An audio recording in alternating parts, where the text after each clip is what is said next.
Ladies and gentlemen, boys and girls, welcome back to Hollywood After Dark. It's June 1st, 2022. Today is a day. Things happened that I expected. Things happened that I didn't. The real question is, am I going to have to take an L? Who knows? Tonight, folks, we're going to be talking about Snyderverse, Toby Emmerich, Johnny Depp, Amber Heard, and once again, all them Snyder sisters trying to cancel me while overlooking their own terrible behaviors. Hollywood After Dark, folks. Let's fucking go.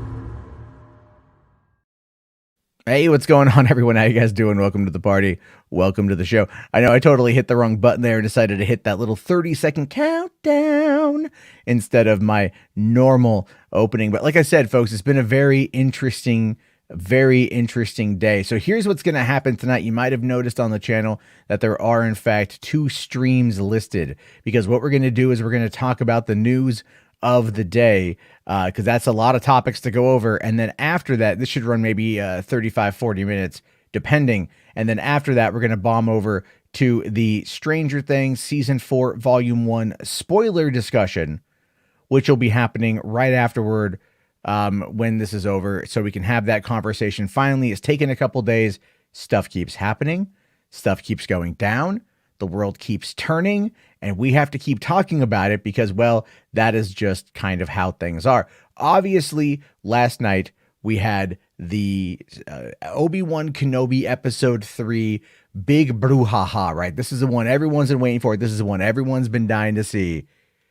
And I liked the episode. Had a few issues with it, a little lackluster in a couple areas, but for the most part, it was pretty damn fantastic and is setting up what I think is going to be a very awesome confrontation there at the end that I personally am very excited to see where it goes. In the meantime, it's going to be a nice little kind of, like, it's a nice way to kind of, just get into another episode and see Obi-Wan's torment and trauma. And again, that's going to be a pretty decent theme that's going to take place during this particular show, this limited series, as they say.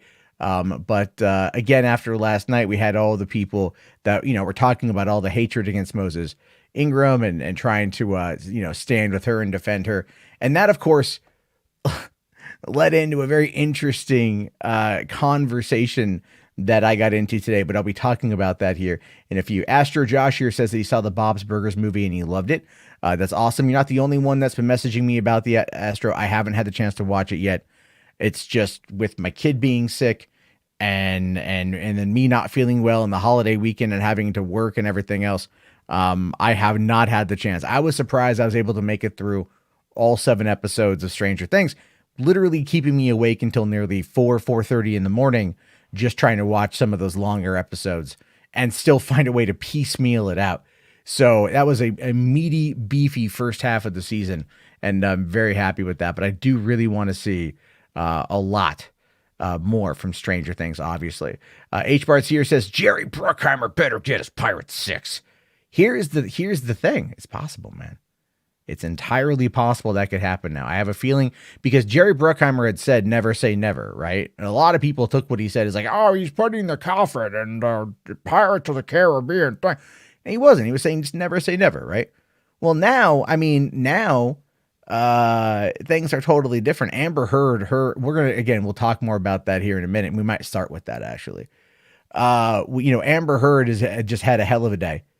And we'll get to that here. But still, it's like, I think her career is not going to recover from this. Johnny won the court of public opinion. It doesn't matter if Johnny lost the case. He still won the court of public opinion. And him winning only emboldens that. Now, there have been people out there that have said this is the end of Me Too, that this is the end of Believe All Women, that social experiment that is almost 5 years old is now done, dead and buried. That's not true at all, nor should it be true. I think we need due process, and abusers need to actually be called out and held to account. You know what I mean? So I think that's an actual thing. I think people out there, everyone has mistakes, right? Having a bad opinion or saying naughty words is not the same as sexual assault or emotional abuse. obviously. But I think that in those scenarios, it's like, look, there are people out there that have abused their power, that have injured and harmed others, and that does need to be held into account. And so, it is something along those lines that's going to be there. The only thing that's going to suck though is there's one particular abuser that I know is going to take this as a win for himself. And I don't like that, because this person, while is not a physical abuser, is definitely a mental and emotional abuser. Very much more like Amber Heard than Johnny Depp, but tries to pivot his, position himself to his audience as being more like Johnny Depp. Like, hey guys, this happened to me too. No, it didn't. You were lied about, sure, but you still cheated on your wife and destroyed your family. You did that willingly. That's not Johnny Depp. And you did it sober. That's not Johnny Depp. You ain't Johnny Depp. Andy. Sorry. Anyway, that's my take on that one there. No, it's Andy Signor, right? It's Andy Signor. Neon here says, hey Matt, I only care if you had watched the first episode of The Orville. I haven't seen the new episode yet. It just dropped tonight. I gotta finish rewatching season 2 because it's been so long, and then I can start. I'm gonna try to get to that this week. So there's that. Geeks. Andy Signor was basically trying to equivocate himself to Johnny Depp, right? He's all like, I've been in the same situation. No, you haven't. Johnny Depp was if you want to just talk surface level on the accusation aspect of it, if you want to talk like the accusations in the media, fine. I would argue that. Did Andy physically abuse that woman? No. But this is from my own personal experience, is he an emotional manipulator? Is he an abuser on that front? Oh, dude, 100%. Like, that is my personal experience. That is what I have read in correspondence with him and other people. His gaslighting, his abuse tactics, things like that. That is not Johnny Depp. That's not Johnny Depp. So there's that. Anyway, when am I going to watch Ghostbusters Afterlife? At some point in time, man. I was going to watch it yesterday, actually, because I have it. Then I was all like, I could just pop it in and watch it with my kids. But, it's just, I want to be able to sit down and enjoy it. And having a 2-year-old and a 4-year-old that might get kind of scared, not the best, most enjoyable experience. So I'm, there's definitely that one there. But all right, there's a couple quick little pieces of news to get to with this, just right off the bat. We have an interesting one today because coming up next week is going to be the first look at Wednesday starring Jenna Ortega. And Netflix put out this little itty bitty 27-second teaser.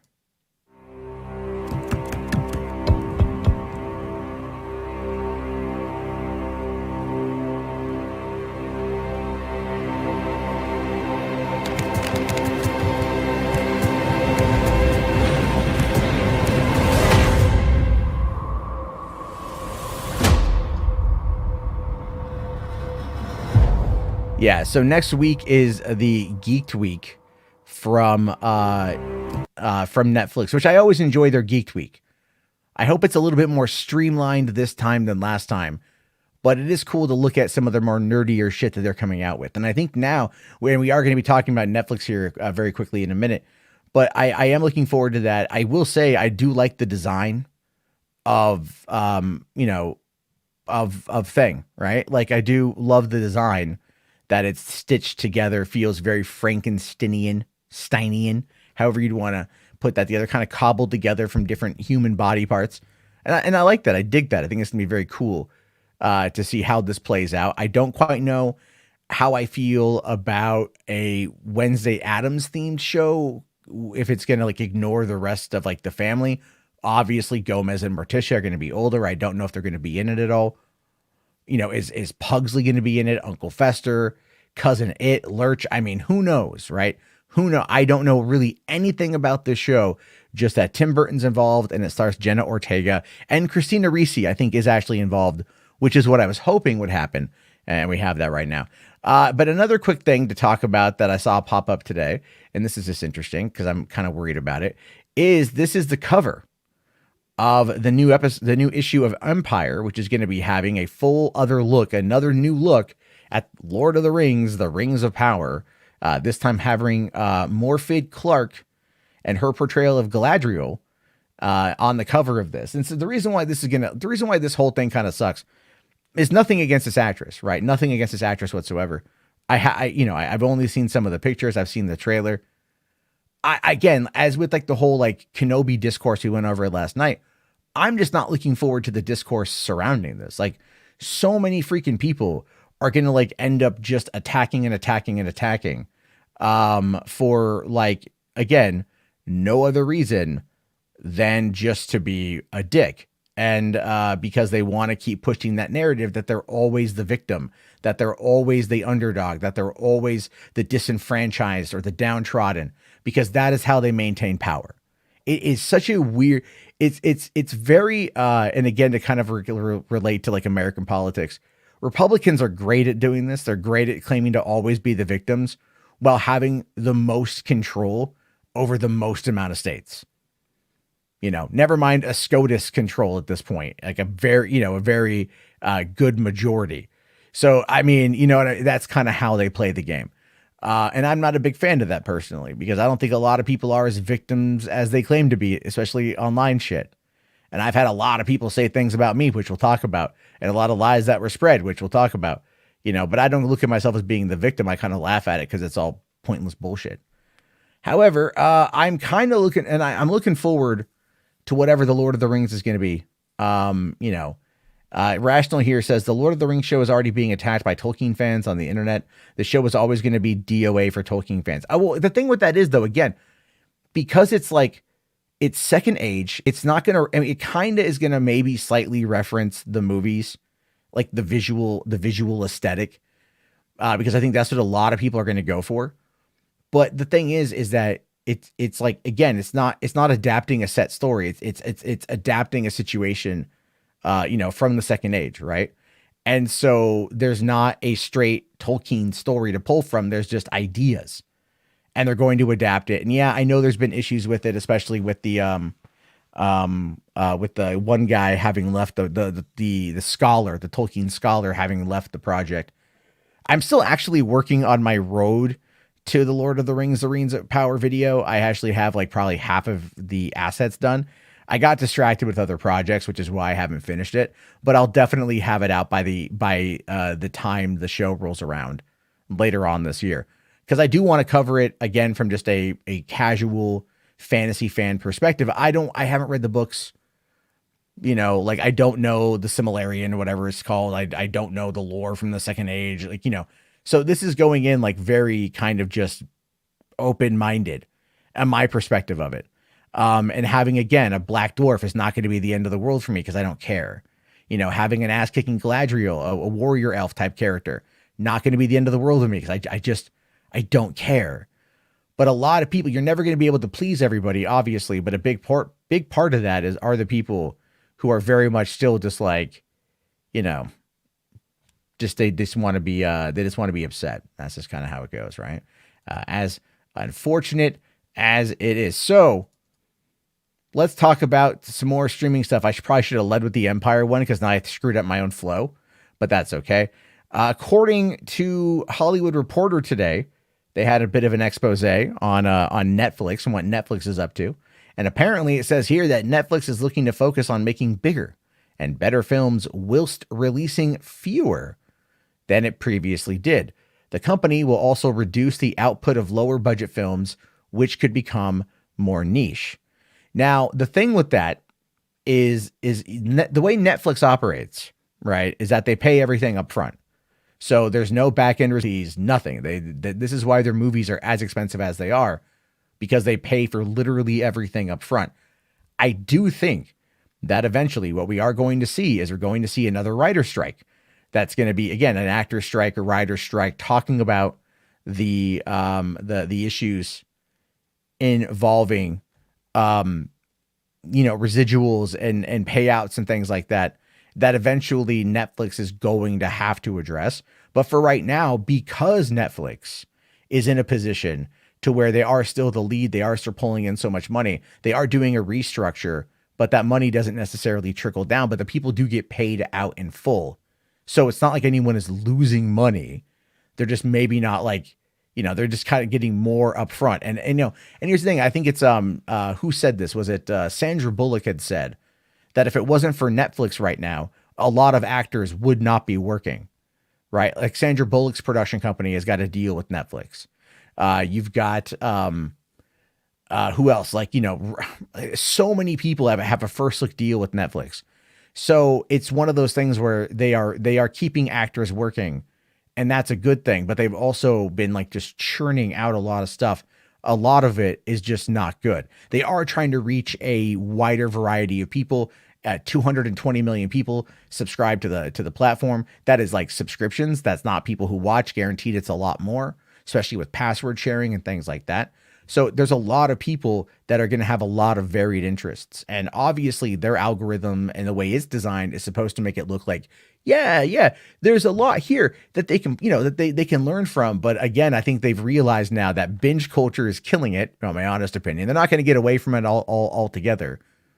But I think they've realized finally that it's been 10 years and the pendulum is swinging back the other direction.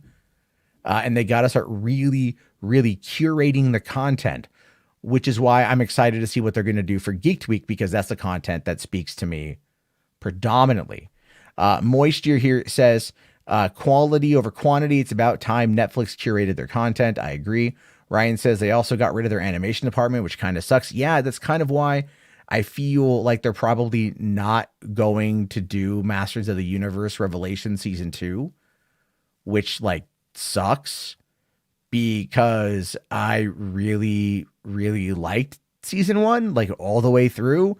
I thought it was a mature take on a follow-up to the show. I thought it was really good, easily watchable, and things like that. And yeah, I get you. But I mean, but they still bring in a lot of different, a lot of different companies to work with. Let's see here. Dat Boy 22 says, for every Stranger Things, they make 100 things that are unwatchable. That is kind of true. That is kind of true. They put out so much that you just don't know about any of it, right? You really just don't know about any of it. Actually, here, I'll show you guys. Let's see here. If I can log in, right? If I can log into it, we'll see if I can. I'll show you guys what I'm talking about. All right. Because, hold on. All right. I got to log in. Oh my Jesus. I have to remember my login. There we go. Okay, that should work. All right. I don't know if I'll get in trouble for showing you guys this. I have literally no. Oh my Jesus! Come on. Hold on. I'm trying to like log in to their media portal, and it's kind of being a bit of a jerk. So hold on. All right. I'm trying to get in. Oh, what the fuck? All right. You know what? It's not letting me in right now. I had this problem before with them as well. Very frustrating stuff. I won't get into it right now. But they have a media portal is what I'm trying to say. They have a media portal, and that media portal is, it shows you what's coming out, but it doesn't give you like any access to like there's no trailers. There's no press kits. There's no media material. There's literally nothing. And that's the biggest problem there. Anyway, I know, let's move on from that, because I know people here are probably for the Johnny Depp stuff. But also Netflix has said, and this might be an issue for Snyder and other big name directors, is that they're going to stop greenlighting expensive vanity projects such as The Irishman, saying this tendency to do anything to attach talent and give them carte blanche is going away. It is quality over quantity. Like, it's like, look, they signed Spielberg to a deal for Netflix. This is after Spielberg had been openly trying to get them banned from participating in the Oscars, because it like destroyed the sanctity of the movie going experience, so to speak. Like, that is a big part like of the Hollywood system that was trying to push Netflix out. So then what Netflix started doing was, again, they started doing these vanity projects to attract the talent, to literally do anything they could to attract the talent, in order to have like some crazy shit with that, right? Like, it's so weird. But this is the biggest problem there. Command Unit here for $10. Thank you, buddy. Says there's a bunch of new 40K trailers. Check them out. Okay, I will check those out, man. Thank you very much. We'll get to them at the end. This is going to be a bit of a shorter half of the stream. The Stranger Things stuff's coming at the end there. But yeah, we'll get to that towards there. Thank you, buddy. Really appreciate that. Let's see here. When it comes to let's see. Music Man here says Irishman was not good. Anthony here says Irishman is probably one of the best movies that they've made. I mean, so it's very different, right? But Nerdy Mastermind here makes a great point. Says Apple TV Plus has been around as a service for 3 years, significantly less than Netflix, and they are known for as high quality service with quality content. It's embarrassing Netflix isn't. I think Netflix used to be. And again, it was that whole concept of attracting talent. Apple wasn't trying to rush it out of the gate, right? They weren't trying to race to the finish line. They were trying to build quality content and build it around their very, very, very dedicated fan base of Apple users. And the thing is, though, is that now you can get Apple TV Plus on a Roku and you can watch it in multiple different areas, and it's still relatively inexpensive. And from what I understand, the content's very good.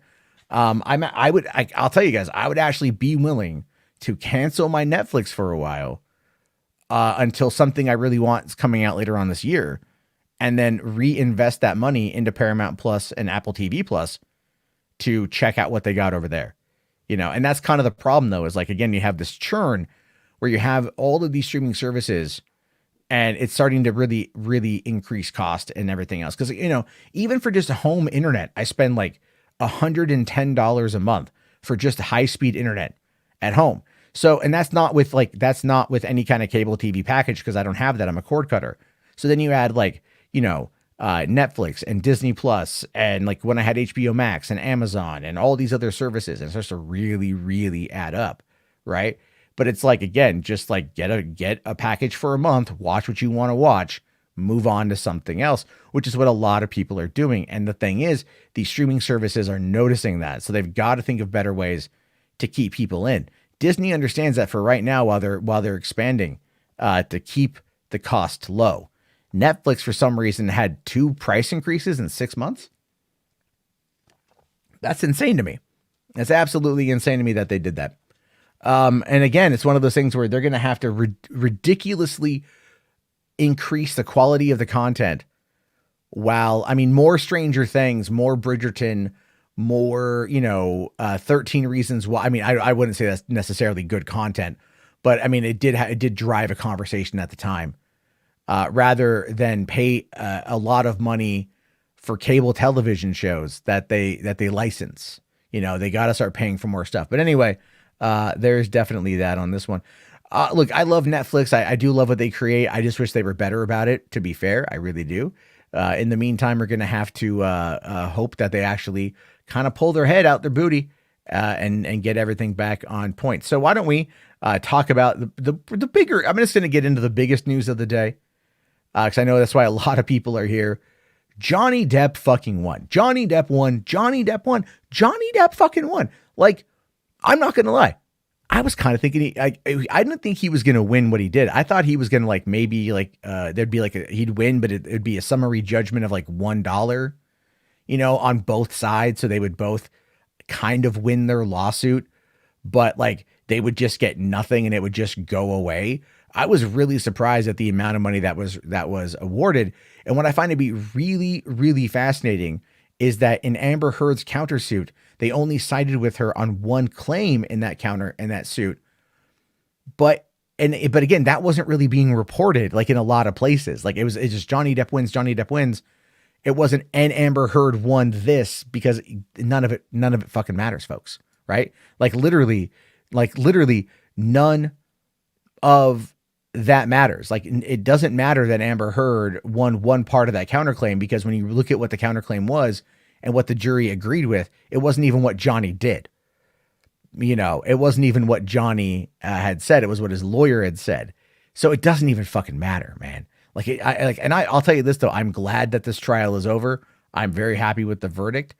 McLeod here says, honestly, both Depp and Heard suck and are guilty. Heard took advantage of and weaponized Believe All Women /Me Too in order to shield herself from people calling her out and getting back at Depp. Yeah, and Johnny Depp, they were bad for each other. All right. They were absolutely bad for each other. I've said this before. I've got a lot of shit for saying it before, that they were just bad for each other. Do I think that like that things escalated between the two of them? Yeah, absolutely. All right.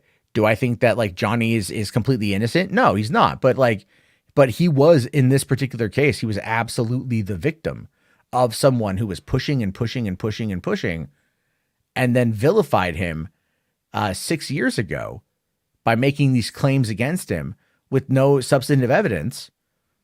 And there it is. Now, what I find to be the most fascinating thing about this is the discourse from like legal experts are basically saying like Johnny Depp totally won. Then you have like, you know, a lot of the people on Twitter crying. Some of the blue check marks are like, oh, what does this mean for Believe All Women? What it means is what a lot of us have been saying since the fall of 2017 when the Me Too movement started, is that we understand that there are bad people out there. We understand that there are abusers out there, that there are people who manipulate, people who destroy lives for fun, who toy with you because they can.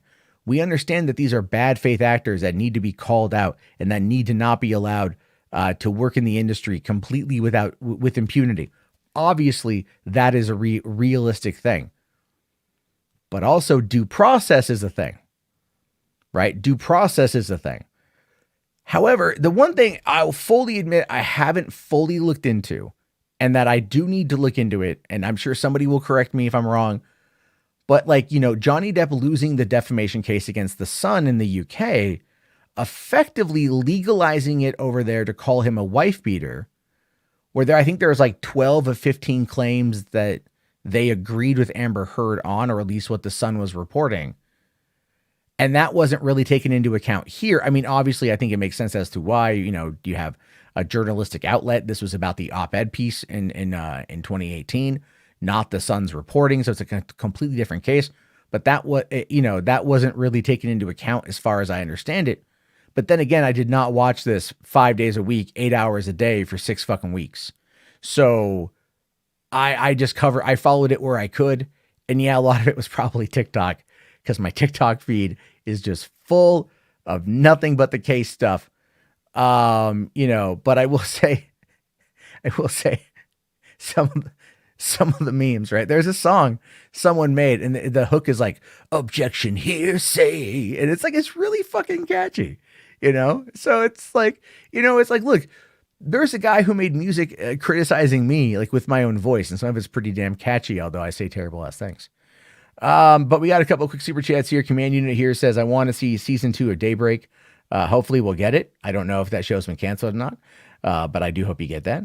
And Westwood Chronic here says, tough break, Amber. There's always celebrity boxing match versus Will Smith.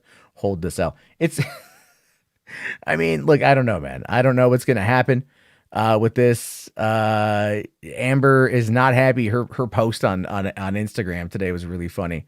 Like, I'm heartbroken because you lost. I mean, like, yeah, I think that's kind of like an effective, like, no shit, Sherlock. And then Joey here asks, what do you think this means for Ezra Miller? Right now, they're kind of just, I think they're just letting Ezra Miller, like, just kind of lay low. You know, they're just letting Ezra lay low. I read something yesterday that said Ezra was back in Los Angeles doing ADR work for The Flash. And that, sorry guys, I didn't mean to drink in the microphone.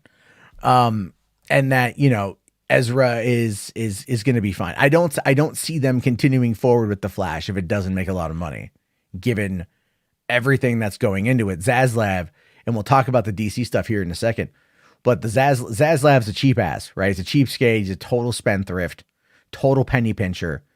And yeah, it is what it is on that one. But Amber Heard is probably not coming back for Aquaman 3. In fact, I actually made a TikTok today about this that I was hoping was going to get a little bit more play. It didn't. That's okay. But I made this little thing today. There we go. It's just Amber Heard morphing into Emilia Clarke. That it took me like 2 seconds to do. It was very stupid. But you know, I mean, I added a TikTok track that had a laugh track to it. And then also real quick here, we got Depp Boy says, my dog stepped on a bee. Fantastic. Let's see. Andre here says there's been some rumors that there was some collusion and that Depp did not get a fair trial in the UK. Maybe. I've heard those rumors too. Absolutely. I don't quite know. Again, the rumors, I kind of feel like he did, but then, the Sun, I think, went a bit too far. McLeod here says, I hated how much this trial turned into some reality TV type BS, especially how it took so much of people's attention away from far more important issues going on right now. Well, look, man, the best way I can describe that, to be fair, is that everyone likes a train wreck. All right. We as humans are exceptionally voyeuristic. The grittier detail, the better. Like, we want to know what somebody across the country is doing right now. Like, you might think of whoever is at 1500 Jefferson Lane in Detroit, Michigan. What is that person in apartment 2B doing right now? I don't even know if that place exists. It might. But that person right now, it is 1:05 in the morning in the East Coast, and that person could be asleep. Or they could be, they could be masturbating. They could be pooping. They could be texting aimlessly, scrolling TikTok, But the thing is, deep down, you want to know, and it doesn't mean anything, right? It doesn't mean anything. It just means that you are interested and wanting to know more. Can we play that song? If you can find it, Music Man, I will play it, but I don't want to look it up right now. But let's see here. Okay. Rational here for 5 bones. Thanks, buddy. Says, Matt, your opinion on blue checkmark liberals saying this trial means nothing. Amber is still in the right. Oh, yeah. As a liberal, I really am not a huge fan of blue checkmark liberals. As a progressive lefty, I'm not a big fan of those people. Amber, listen, this was a case about defamation. All right. There's a lot of nuance that went into it. This was a case about a 2018, early 2018 op-ed written by Amber Heard about her having been abused in a relationship without naming the person. Everyone knew who she was talking about. And while she tried to say that this is a freedom of speech thing, it met the grounds of defamation because they were able to at least argue enough in court that certain events that she had claimed happened did not happen. Therefore, it's not real. It's not true. It's a lie. It is defamation. That's a big factor in this. And a lot of people out there don't want to admit that they're wrong. I think that's another side of it too. When you have these blue checkmark liberals that have spent the last 5 years almost, right, on social media doing hashtag Me Too, hashtag Time's Up, hashtag Believe All Women, all of this stuff, right, that's happened the way that it's happened. All of these things has happened like this. And now that is called into question. Do you not think they're going to kind of like find a way to spin stuff, right? Now, look, to be fair, all right, like a lot of us have a lot of our identities wrapped up in our social media presences. And it's very difficult for those of us who fire off hot takes on the internet to admit when we're wrong. There are times I don't want to admit that I'm wrong. There are times I will try to spin something a little bit. I'll try to wiggle a narrative that might give me a little bit of an edge. And in fact, I'm probably going to do that with the next story, even though I'm more right than not. And the thing with that is, though, is that you have to just start looking inward and like realizing that you can be wrong. You can be fallible, but it's hard to do on the internet because once you admit fault on the internet, it calls into question everything else. It literally does. If you admit that you're wrong, that means people will start to question what else have you been wrong on? And if they can prove what else you've been wrong on, then it just calls everything. That's why scoopers never back down from what they say about movies. It's why people who scream everyone's a racist or a bigot, even if that person's not a racist or a bigot, but they get accused of such, no one is going to back down and say that they're not. They're just going to claim it's their opinion, when oftentimes their opinion is manufactured by outlying forces that have tried to really frame a narrative. I mean, that's a lot of what it boils down to. So the blue checkmark liberals are going to cover their ass the best that they can. And I don't know where it's going to go with that one, right? Let's see here. Do I think Pirate 6 is possible? Why isn't that working? All right. I don't know why that's not. There we go. I mean, look, with Johnny would be great. Wrap up the storyline, give us one more movie, wrap everything up, be done with it. That would be awesome. I don't see it happening. I just don't see it happening. All right. Music Mania says, but if people who ask for accountability can take themselves, then if people who ask for accountability can't take that themselves, well, what is the point? Oh, we're talking about the liberals. A lot of it is tribalism. A lot of it is people not wanting to admit that they're wrong. And it's also the echo chamber not telling them that they're wrong. That's the other part of it too. When the echo chamber doesn't ever disagree, then the echo chamber is never going to allow that kind of discourse to take place. All right. By the way, I guess we have 102 people watching right now, guys. Thank you so much. If you guys want to slap that like, that'd be fantastic. If you're new here, go ahead and hit on that subscribe. I do stream all the time. Again, we'll be going through basically one more story with this and then going on to a Stranger Things season 4 spoiler discussion. So if you've seen that and want to get on that combo, just stick around. So thank you for that one.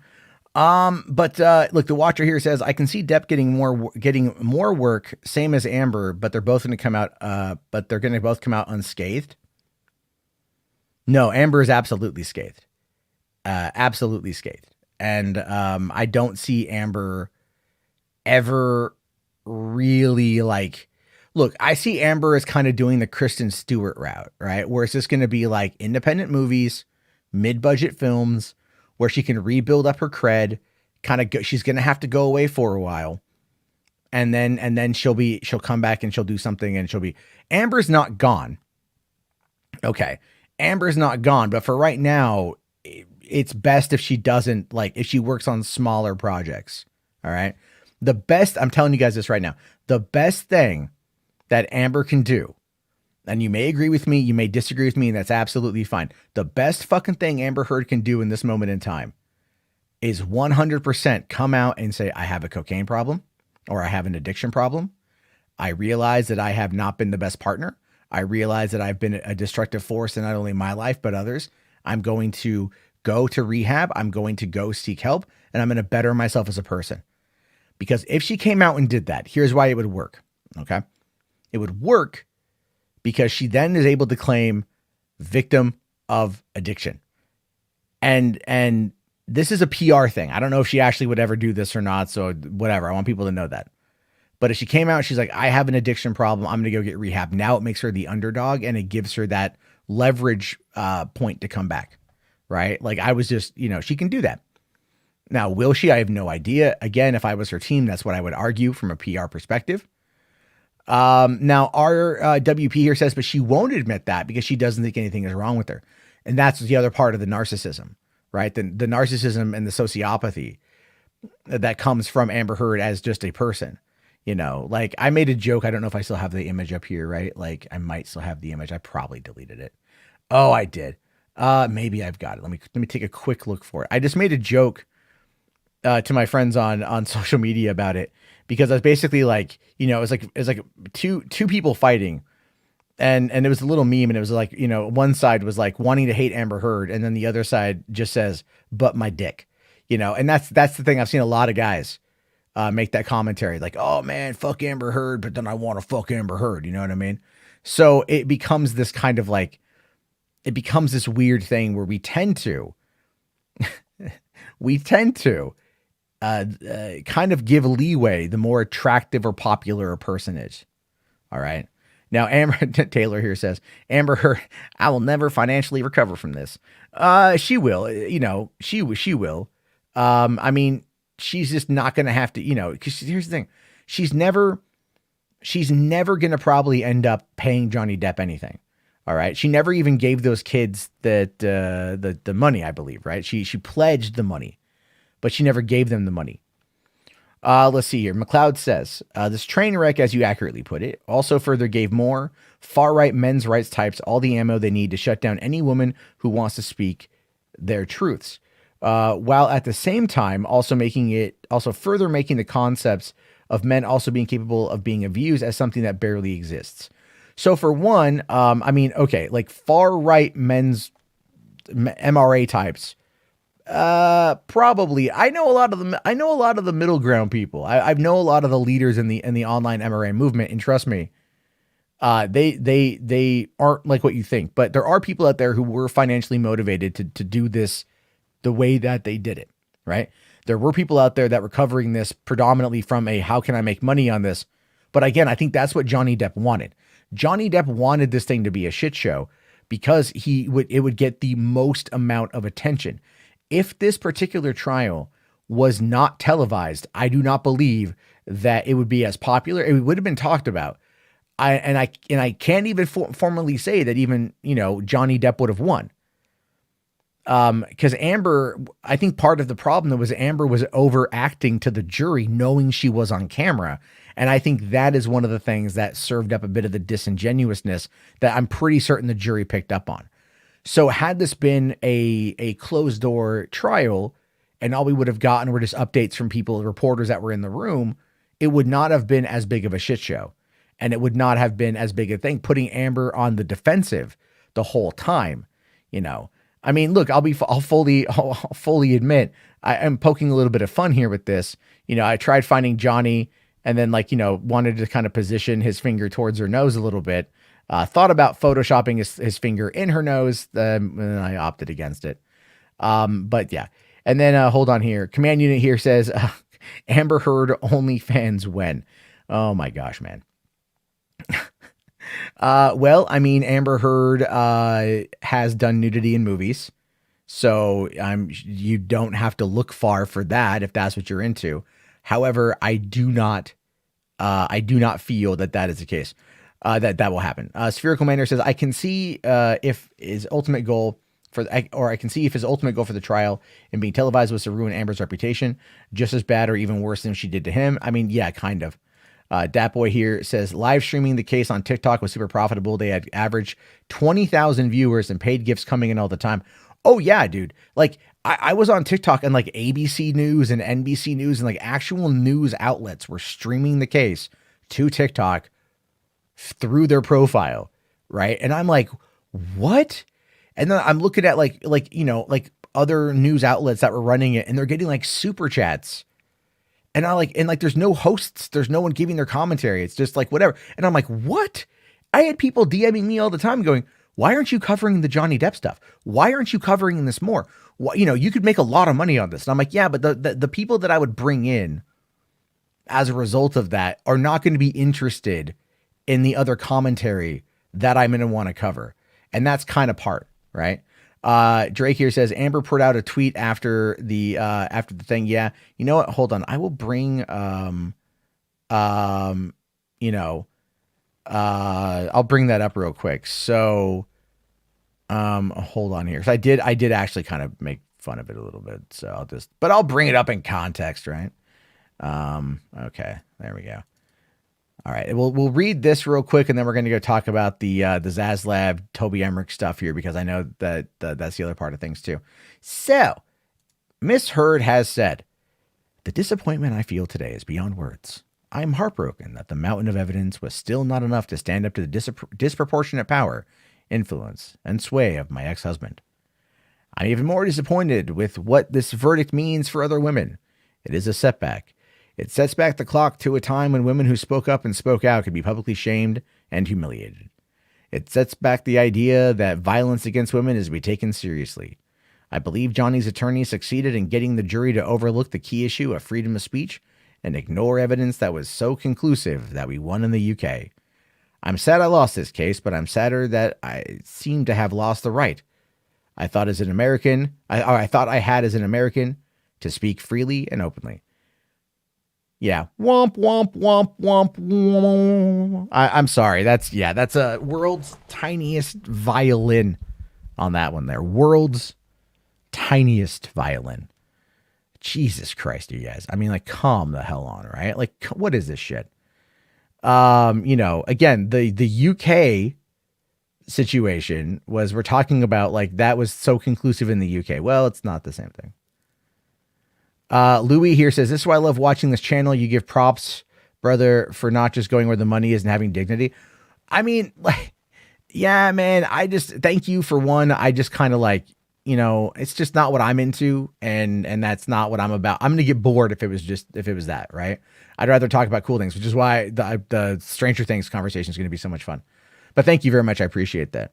Mr. Fahrenheit here says, "Andy Signor milked the fuck out of this shit." Oh, dude, he did. I also know that Andy had his mods. He has like this headline group or whatever, and so he was in Vegas during the opening week of the trial or whatever, and like he had his I guess you could call it like his group. I don't know, harem, whatever. And they were the ones that were cataloging the trial, watching it, taking notes, and then he would do a recap later on. From my understanding, he never pays anybody, but there are, like, I don't want to say promises, but maybe like insinuations of gifts is what I've been told. So, you know, I mean, he made people work for him, and he made a lot of money off that stuff. So it is what it is. Irrelevant. Oh my God, dude. But sorry, I just have to point out, I absolutely adore that. Irrelevant is perfect. Mwah. Chef's kiss, sir. Mwah. Chef's kiss to you. Saying here that the UK was not unanimous. The judge even admitted that she had lied, but still was in favor of her. Well, I mean, wasn't it again about what the son had said, not necessarily what, like, you know, it was about the son, right? So there's that. I don't, yeah. Well, yeah, there we go. Drake here says, yeah, the UK thing was different. The fucking new network that did the interview had the judge in their pocket. Is that true? I don't know. So there is that one right there. But anyway, listen, at the end of the day, at the absolute end of the day, what we can look at here is that Johnny Depp is fucking victorious. He won. And has his reputation been restored? I don't know. Can't speak to that. We don't know yet. But in the court of public opinion, I would say it's safe to say that that's true. Will offers now come back in for Pirates of the Caribbean 6 or maybe like the Lone Ranger 2? I don't think so, right? Or another freaking Alice in Wonderland movie or whatever with the House of Mouse or whatever. I don't see the House of Mouse coming around. Not for a while. Not for a long while. All right. While this is good for him right now, we have to wait to see whether or not this is going to have any impact on his career down the road. And what I hope is that he takes this and he uses it for good, which I think he will. I don't see him as like trying to like run this whole thing into the ground or whatever. And, you know, and like just grift it for all that he can. That's not the vibe I get from Johnny. Amber, on the other hand, expect her to very much make the rounds on like The View, on a bunch of different outlets. How much you bet she's going to go to the Red Table with Jada Pinkett Smith to talk about the injustice of it all. You know, that's what's going to happen, man. You know, so she's got to get her head on this one. She's got to figure out where she's going to go. And for right now, she's going to play the victim as much as she can, but it doesn't matter because, hey, guess what? Johnny still won. Johnny won. Kai Zai says, Jarbo, my nipples are on fire. All right. I don't know why, but perfect. Watch Oprah get Amber. Does Oprah even have a show? I don't know. Let's see. Johnny wouldn't come back to Pirates for $300 million and a million alpacas. Here's the thing with that. He absolutely would. He absolutely would. Jerry Bruckheimer and him, I guarantee you, have been talking. All right. For the trial, he said, no, I wouldn't. But if the right circumstances came into play, absolutely he would. Like, make no mistake about that, guys. You know, but there's going to have to be some serious mea culpa on Disney's end. And being that it's a new regime, they're going to have to roll out the red carpet and they're going to have to apologize. And Chapek is going to have to like kiss his boots or something, you know, so something along those lines, right? Anyway, Rebecca Watson made a video defending Amber. Oh, that does not surprise me. I saw that Anita Sarkeesian was out there talking today about defending Amber and everything else. That doesn't surprise me either.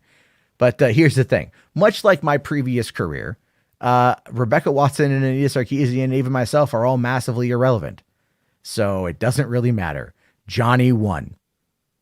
Nothing they can say or cry about is going to change that.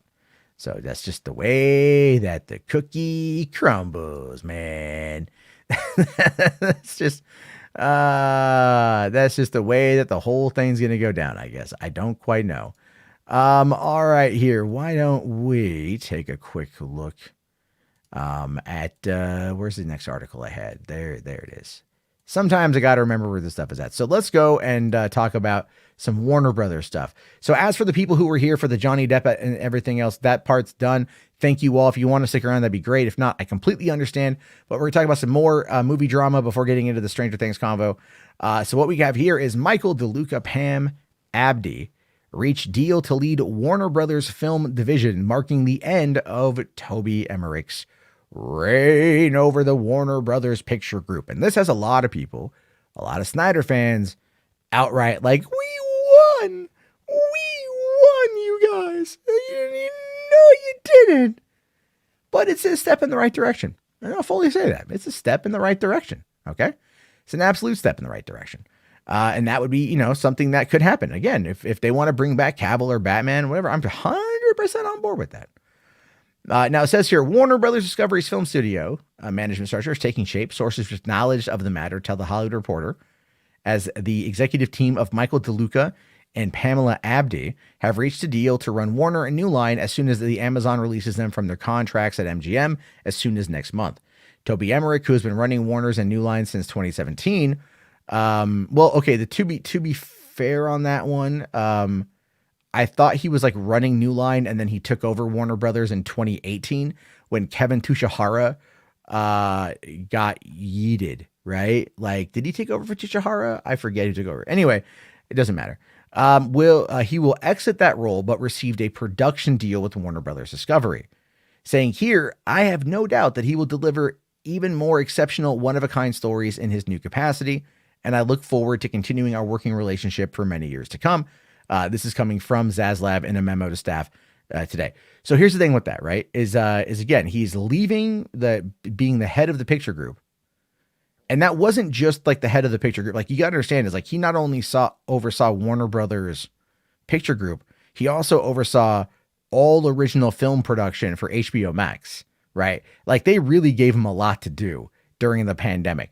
And now he's moving away from all that to kind of, you can call it a golden parachute if you want to call it that. And it's entirely possible that you might want to say it's that.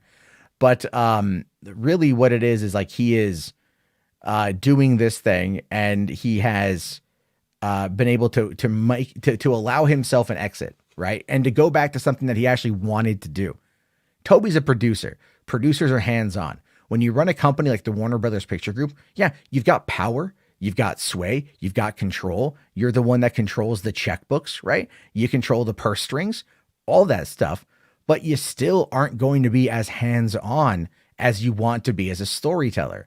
And I think at some point in time, that's kind of where people have to like look at where they are, And so I've seen a lot of people try to run with this whole argument that everything, like, he's being booted out, he's being fired, blah, blah, blah. This is a disgraceful thing. When in reality, it's just him going like, yeah, no, I'm ready to move on to something else.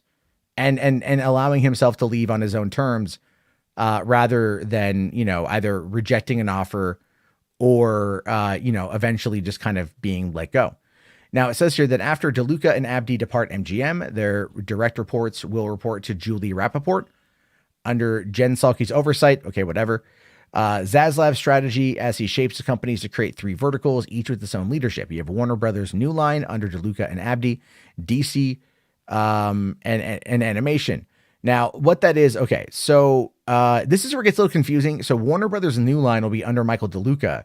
Abdy is going to be overseeing DC and animation, whereas DC Films president Walter Hamada will report to both of them until new leadership is identified, and the head of the animation vertical is yet to be named. So they're still doing a leadership restructuring. But people think here that this new leadership is identified means that they're going to fire Hamada. It doesn't. They're just bringing in, they just need to solidify the pecking order, the chain of command for him to report to. Hamada just re-upped a 3-year deal. They're not going to let him go. So it says here, Zaslav's intention is to model Warner's after that of former Disney CEO Bob Iger, with the verticals reporting directly to him. Zaslav has talked to former Disney studio chairman Alan Horn about serving as an advisor in designing the verticals approach for overseeing Warner Brothers film executive structure. But he also consulted with Bob Iger too. So sorting out the DC remains a major challenge for Zaslav. Sources say that he asked Todd Phillips, the multi-hyphenate who created the 2019 billion-dollar grosser Joker, to do more in the DC universe, potentially acting as an advisor, though he will not serve in any executive capacity. A knowledgeable source says Phillips and Zaslav have discovered a rapport, though Phillips is not an expert on the broader DC universe. While at Disney-owned Marvel, Chief Creative Officer Kevin Feige oversees film, television, animation, and publishing. There has been no single voice guiding DC, with a DC chief Hamada overseeing the film universe based on the company's characters, including HBO Max.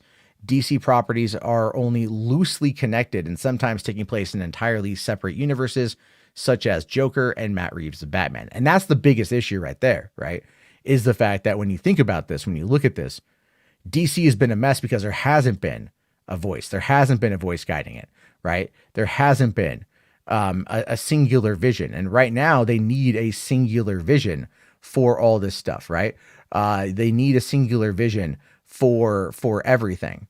And they don't have it. And that's been the biggest problem is like, you've got Berlanti over on TV having done a bunch of stuff and had success in early years, but it's fallen apart in later seasons because he was simply juggling too much and wasn't able to create the quality. He put out the quantity, but the quality dipped exponentially. Never mind, budgets also drastically reduced, things along those lines as well.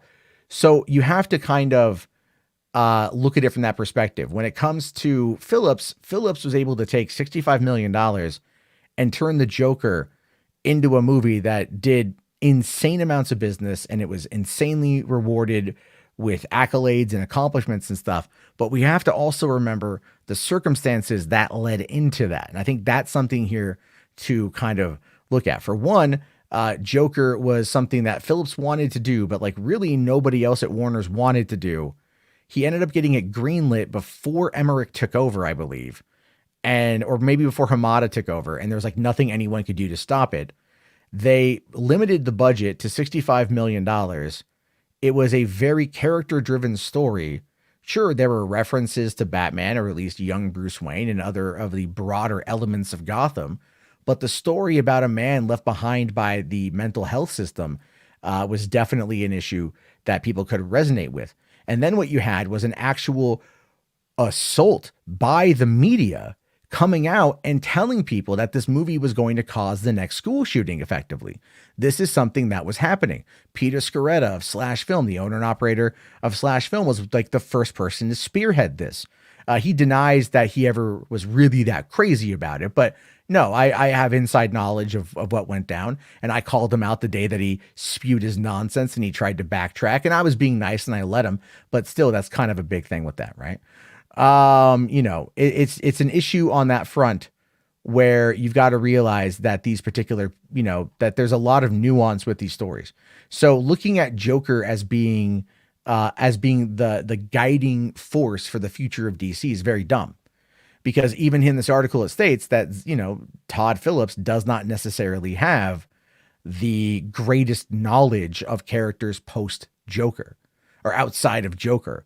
Or maybe even like you could argue Batman's rogues gallery. So what are they going to do? Right? Are they going to tell these stories like this? I don't know yet. I have no freaking idea. But it's obviously someone who has an understanding of maybe villain characters, and that's what they're going to want to focus on. But if they're going to want him to come on in as some kind of like executive, a consultant without any executive power, they're going to need someone else who's better than Todd Phillips. And I'm not criticizing Todd Phillips. Road Trip is one of my all-time favorite comedies. Old school. Starsky and Hutch was great. Yeah, I'll die on that fucking hill. The first Hangover was amazing. The second two were fun, although unneeded. You know what I mean? And I like Todd Phillips movies. So it's definitely something where it's like the guy can do some good stuff, but he got really, really, really lucky here. And I think that gets oftentimes overlooked. Like Anthony here says, people were really upset about the Joker. That was a crazy time. I know, man. It was nuts. It was absolutely nuts. Let's see here. Moisture for 10 bones, buddy. Thank you so much. Says a lot of people give Bob Chapek a hard time for being cheap, but I feel Zaslav is worse. Here's the thing with Chapek. Chapek is he's definitely a bad guy, but he's cheap for the parks, right? Because that's where like a lot of the income comes from. Zaslav knows reality TV. And that is bottom barrel. That's absolutely bottom barrel. So again, I'm telling you guys, they're going to like merge, like reality TV content with like the DC stuff. I would not be surprised if we get like a story, like an old Batman interview story where you have like, elder Batman, right? Like Batman Beyond age, Bruce Wayne. And he's going like, let me tell you about the time I fought Zaz. and just kind of like goes through this like case, like fucking Gotham Forensic Files. They could do that. Would actually be kind of cool, to be fair. Can I pitch that idea to anybody? Can I write David Zaslav and go like, I got an idea, brother. Yeah, one of your biggest shows on IDTV is fucking Joe Kenda, right? And I like Joe Kenda, by the way. I do actually. I like informative murder porn. If you guys know me, you know I like true crime. But like, imagine like Joe Kenda, but with Batman, right? Fuck, dude, it's a $1 billion idea. I'd fucking run 28,000 goddamn seasons. Pitch the fuck out that I should write him with that idea. Absolutely write him with that idea. Yeah, Reed Coles here says Bob is making things worse for the Disney parks and fans. Yeah, he is. He absolutely is. So let's find out more here about this. Okay. This is what he says. All right, here's where it's really interesting. Okay. This is what we need to talk about here. Over the last few months, Toby and I have been talking about the best structure for Warner Brothers Picture Group and the idea of creating 3 distinct film segments around Warner Brothers Pictures and New Line Cinema, Warner Brothers Feature Animation, and DC-based film production. I have greatly appreciated his insight and partnership through this process and feel confident this is the right strategy for our company going forward. Now, that's the whole point, though, is basically it was like, he was going to try, they wanted to divvy everything up, right? And it's probably either going to be just too much of a hassle for him to take over, or maybe he's just kind of done with it, right? Now, this is what he goes on to say. It was during these same discussions that Toby first shared with me his desire to start his own production company. I told him he had my absolute support. He is incredibly talented with a well-deserved reputation throughout the industry as a bold, creative visionary, while at the helm of New Line and then the entire Warner Brothers Picture Group. He has been a driving force behind a diverse collection of highly successful movies and series, including The Notebook, Elf, Crazy Rich Asians, A Star is Born, and The Batman. I have no doubt that he will deliver even more exceptional one-of-a-kind stories in his new capacity, and I look forward to continuing our working relationship for years to come.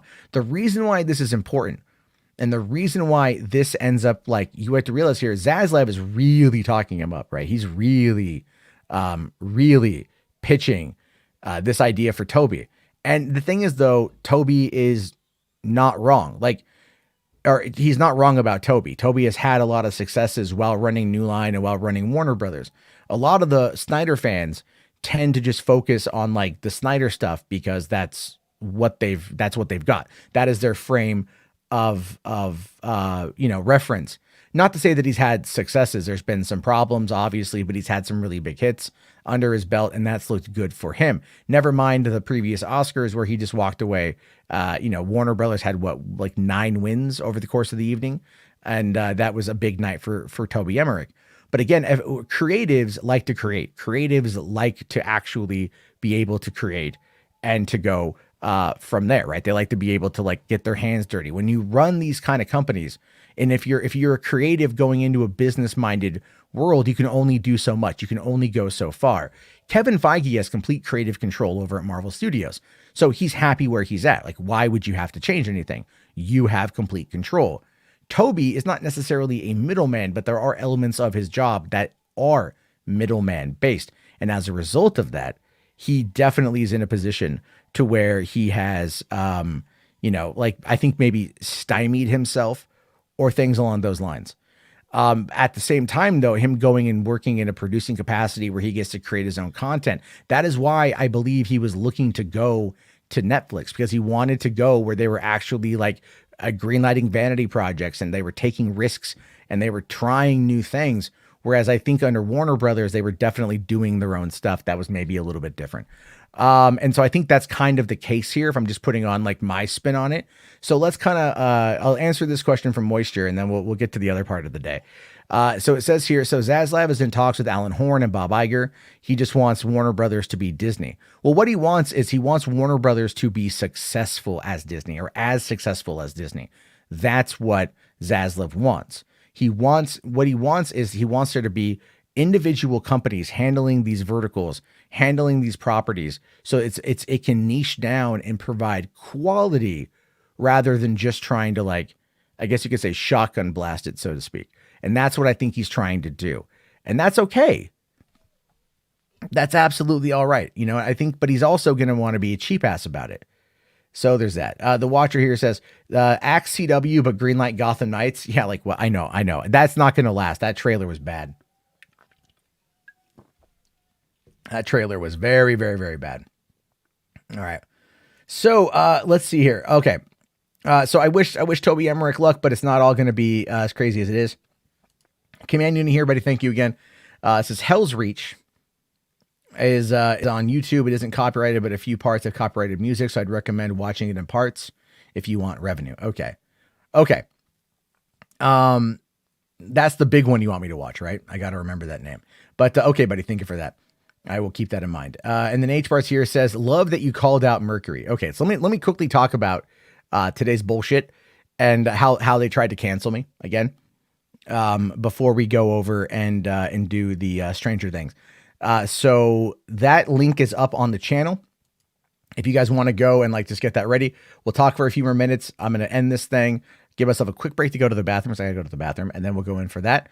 So what happened today, and this is kind of funny, is what happened today is obviously with the Toby Emmerich news, a lot of people are going to be talking about it. And so over on Twitter, Andre, aka the Nicotina Show, who I don't know if I'd call us buds, but I like Nicotina. I think he likes me well enough. And he did a space, and inside, RJ was in there. He was co-hosting, and a bunch of other people were talking. And one of the people that were in there was Mercury, aka the Snyderverse guy, who is pro cancel culture, massively toxic, very disgusting at times, and 100% protected by the very extremist side of the Snyder Cut fandom. So they were talking to Casey Walsh from Geeks Worldwide, and there was some stuff that was being said that I found to be wildly disingenuous while aimed at Casey, and also people not understanding how the industry operates. So I asked RJ if I could go on. And I didn't intend for this to happen. I honestly didn't intend for this to happen, but it just kind of did. I went in there, I gave my piece about the Snyder Cut, about how much money it cost and how it didn't make a lot of money, things like that. And then I went off on Mercury. And I called him out for being pro cancel culture and all the things that he is. This guy mocked 9/11 on his 20th anniversary and compared it to Man of Steel. Right. And then he was like, what you going to do about it, sort of thing, while trying to call me a racist and everything else like this. So the reason why this is funny is because people in Glass House probably shouldn't throw stones. Obviously, everything that I had ever said that was bad on Twitter or suspect or whatever. Trust me, dude. People were like, they have this, dude, there's a doc file. I guarantee you there's a doc file that has all of these screenshots and links and everything that they've got on me, like a dossier, because all of a sudden my inbox filled up with a bunch of random brand new accounts calling me a racist pedophile, all of this shit, dude, fucking my mentions, everything was just full of all of this crap. And I'm like, it's a complete play-by-play. It's exactly a play-by-play. This is what they do. This is how they operate. So they were mad that I criticized Mercury, that I basically kind of called him out, and he didn't really have much to say about it, and he kind of cried and left. And then he went and ran about it and everything else. And so then they all came at me and they all got mad. That's why it's really fucking funny to me. That's why I was laughing my goddamn ass off, because it's just so ridiculously stupid. It's did Mercury talk? He did talk a little bit. Yeah, he did talk. Absolutely. Because the other thing is, he's come into this chat. I believe it's him. He knows that I would debate him, but I also don't pull any fucking punches. So because I didn't pull any punches, he did not want to deal with, he wanted to try to run and hide back to his side of things, so to speak. And that's really what it boils down to. And that's why in my mind, it's really, really, really funny, because his people tried coming at me and I don't care. I was canceled 4 years ago. I'm still here. You can sit there and pull up crap I said a decade ago that I explained and apologized for and try to act like it's some gotcha. I don't give a shit. You can say I look like Al from Al's Toy Barn and I'll laugh right with you and post the meme myself. I don't give a shit. It doesn't work on me, and people need to realize that it's not going to work on me. And so coming at me like that is really ridiculous. But you know what though? When I love it that I get called all these nasty things when the last couple nights we've been calling out the people going after Moses Ingram, the racists, like Mecca Random with her Operation Get Behind the Darkies, really terrible thumbnail and the blatant racism and everything else. Never mind her takes about Texas and the shooting there. But I'm the bad guy, right? Never mind. We criticize it, but I criticize that I feel needs to be criticized. But then again, it's that overlooking. It's the echo chamber. It's all that kind of crap. So, Drake here asking, "Hey, Saggy, you want to go with me to convince Mercury to debate Matt?" That'd be pretty funny. I would do that. That'd be good. Saggy here says they're all scared. Yeah, kinda, I guess. All right. So that's kind of all I got for this one here. Let me see here. All right. Command Unit asked me to watch one trailer. I'll do one real quick, and then I gotta just move on. Dark Tide trailer. I think this is one you're talking about, right? Yeah. Okay. There we go. All right. So we'll just check this out real quick, because Command Unit here. We'll check out some other stuff later, but we're gonna go into the Stranger Things season 4 discussion here in a moment. Let me just, where the hell is that at? All right. The city of Tertium is under attack. My city. A dark tide of chaos is rising. Our best fighters are falling. It's time to try new tactics. Something different. Something desperate. We take you, the outcast and the criminal, the lost and the damned, because you have nothing left to lose.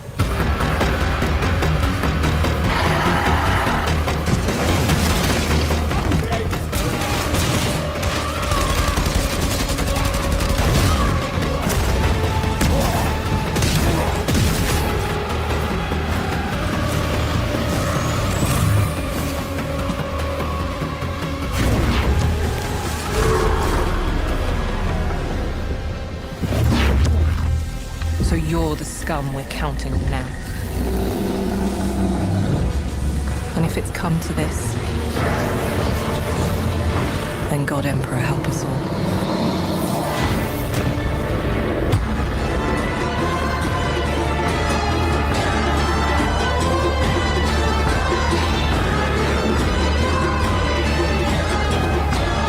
Cool. And that's on Xbox Games Pass, which I will then be checking out because I have Xbox Games Pass. All right, man. That was pretty good. All right. Don't worry, guys. We're going to, there's another stream link that's up for Stranger Things. We're going to get that going here in a second. Obviously, Ryan Hartwell will be joining me. I think, Saggy, if you want a link, I'll DM it to you guys. It's going to be a fun conversation. We'll be doing that again. Thank you guys so much for tuning into this one. Had a good time. I love talking movies and business with you guys. You're all great. I love you very much. Thank you again. And we'll talk to you guys soon. If you're not here for the Stranger Things convo, we'll be back on